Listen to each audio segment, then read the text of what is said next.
सभी मित्रों को प्रेम भरी राधे राधे। कल मैं एक वीडियो देख रहा था कि कोई सांसद हैं, बिहार के हैं शायद, पप्पू यादव। नाम तो पप्पू यादव है, पप्पू मतलब छोटा बच्चा होता है, लेकिन पप्पू यादव ने बात बहुत बड़ी कर दी। उन्होंने बागेश्वर बाबा को जानवर बोल दिया। बोले इस व्यक्ति को मैं इंसान नहीं समझता, एनिमल समझता हूं। और अब ऐसे इन लोग इसको कोई विशेष वो नहीं मिल रहा है, प्रोत्साहन नहीं मिल रहा लोगों का। इसे लोग क्या बोलने लगे हैं, हल्के में लेने लगे हैं। और इस व्यक्ति का शहीद हो जाना बहुत जरूरी है, क्योंकि ये बंदर है और सनातन के लिए घातक है। इसलिए इसे ना तो संस्कृति का पता है, ना सनातन का पता है, ना धर्म का पता है। एक बंदर है, इसे एनिमल कहना चाहिए और इसे बांग्लादेश, अफगानिस्तान या नेपाल में भेज देना चाहिए। कुछ ऐसा ही कहा उन्होंने कि इसका शहीद होना जरूरी है। इस प्रकार का जो बयान दिया है पप्पू यादव ने, सांसद हैं। अब नेता जब बयान देता है तो अपने बयान को कैसे स्थापित करता है नेता, एक वो सब जानते हैं, उनको पता रहता है। और पप्पू यादव ने जो ये कहा तो निश्चित है कि 2 जगह तो मुकदमा दर्ज हो गया होगा पप्पू यादव पर। 2 जगह मुकदमा दर्ज हो ही चुका है। एक तो मुकदमा दर्ज हुआ है अंधभक्तों की अदालत में, और दूसरा मुकदमा दर्ज हुआ होगा बगला भक्तों की अदालत में। बगुला भक्त जानते ना, बगुला को देखा है? बगुला नहीं देखा हो तो देखना। एक पैर पर खड़े होकर प्रतीक्षा करता है कीड़े की, मछली की, और जैसे ही वो देख ले ऐसे लगेगा बड़ा भक्त है, कैसा ध्यानी है, योगी है, एक पैर पर खड़ा है। इसलिए बगला भक्त, वो तुरंत मछली को चोंच में दबा लेता है, कीड़े खा लेता है। तो बगला भक्त जो होते हैं वो ऐसे ही लोग होते हैं, तथाकथित धार्मिक गुरु बन जाते हैं। तो बगला भक्त हैं जिनका धंधा तो है पैसे कमाना, धर्म का धंधा करना, लेकिन लोगों को तो दिखाना पड़ता है कि हम भक्त हैं, भगवान के भक्त हैं, भगवान के एजेंट हैं,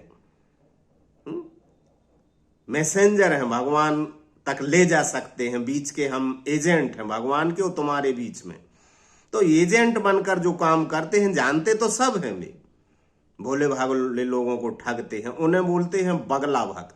तो बगला भक्तों को पप्पू यादव की बात बहुत बुरी लगी होगी और उनकी अदालत में हजारों मुकदमे हो गए होंगे और उन्होंने सजा भी सोच ली होगी, क्या क्या सजा मिलेगी इसे।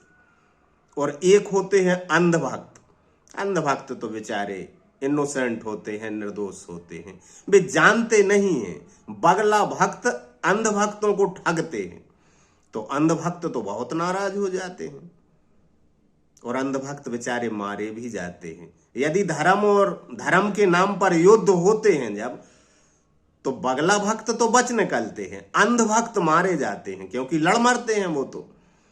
क्योंकि अंधभक्त का मतलब उनके ज्ञान की आंख बंद है, इसलिए अंधभक्त यानी अंधे हैं भीतर से। बाहर की आंखें तो ठीक होती हैं, लेकिन ज्ञान की आंखें बंद होती हैं, इसलिए इन एजेंटों की बातों में आकर और अंधभक्त हो जाते हैं। तो ये अंधभक्त बेचारे मारे जाते हैं, चारों तरफ से पिसते हैं। एक तो बगला भक्त उन्हें लूटते हैं और दूसरे यदि कुछ गड़बड़ हो जाए तो ये मारपीट भी इन्हीं के साथ होती है। धर्म के नाम पर जो युद्ध हुए बगला भक्तों ने करवाए और अंधभक्तों ने लड़े धर्म के नाम पर युद्ध। तो निश्चित है कि पप्पू यादव पर मुकदमा हो गया होगा। कहां कहां हुआ होगा? एक बगला भक्तों की अदालत में और एक अंधभक्तों की अदालत में। अब अंधभक्त तो कमेंट करके मुझे भी भला बुरा बोलेंगे। सबसे प्रार्थना है कि तुम ये बीच का भगवान के और तुम्हारे बीच में जो एजेंट है, इनको छोड़कर सीधे भगवान से साक्षात्कार कर लो। वेद पढ़ना है तो वेद सुलभ है, आप खुद पढ़ लो। इन दलालों से क्यों सुनते हो? ये अपनी तरफ से बोलते हैं, मिलावट करके बोलेंगे। दूध वाला आता ना तुम्हारे घर, पानी मिला के दूध लाता होगा, मिला देगा, तुम्हें कैसे पता चलेगा? तो यदि वेद और शास्त्रों, उपनिषदों को और संतों के वचनों को भी तुम सुनते हो, तो इन एजेंटों से क्यों सुनते हो? तुम खुद पढ़ सकते हो, तुम अपनी बुद्धि का उपयोग कर सकते हो। पप्पू यादव ने बिल्कुल सही कहा है, मेरे हिसाब से गलत नहीं कहा है। ये नहीं बोल रहे, हिंसक प्रवृत्ति वाली बात का समर्थन नहीं कर रहे कि शहीद हो जाना चाहिए, कहिए, ये तो अपमान है एक प्रकार का।